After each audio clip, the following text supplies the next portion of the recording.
Cette histoire n'est pas juste biblique. C'est l'histoire de ceux que Dieu appelle quand tout le monde dort. Voici l'histoire de Samuel, l'enfant qui a entendu Dieu avant les rois. Anne était stérile, humiliée, brisée, mais elle avait une arme, la prière sincère. Elle dit « Éternel, si tu me donnes un fils, je te le consacrerai. » Dieu répondit. L'enfant s'appela Samuel. Dieu a exaucé. Une prière peut créer un prophète. Anne tint parole. Elle donna Samuel à Dieu. Pendant que les fils du sacrificateur Élie vivaient dans le péché, Samuel, lui, grandissait dans l'obéissance. Ce n'est pas l'environnement qui t'appelle, c'est Dieu qui te choisit.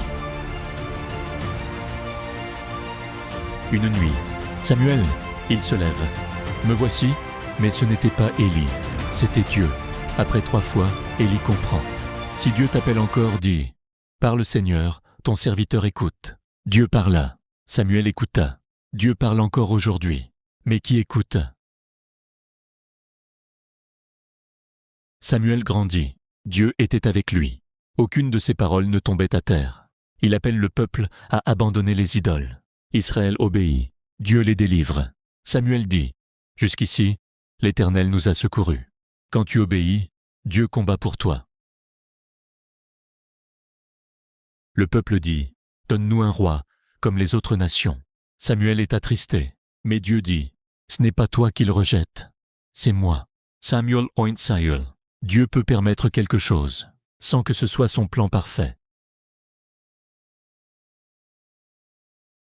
Saül désobéit. Samuel déclare, « L'obéissance vaut mieux que les sacrifices. » Dieu rejette Saül. Samuel pleure, mais reste fidèle à Dieu. La désobéissance ferme les portes spirituelles. Dieu envoie Samuel à Bethléem.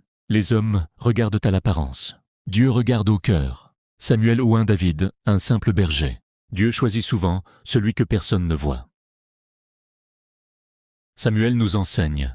Dieu répond à la prière sincère. Dieu parle à ceux qui écoutent. L'obéissance attire la présence. Le cœur compte plus que le titre. Question finale. Si Dieu t'appelle aujourd'hui, écouteras-tu?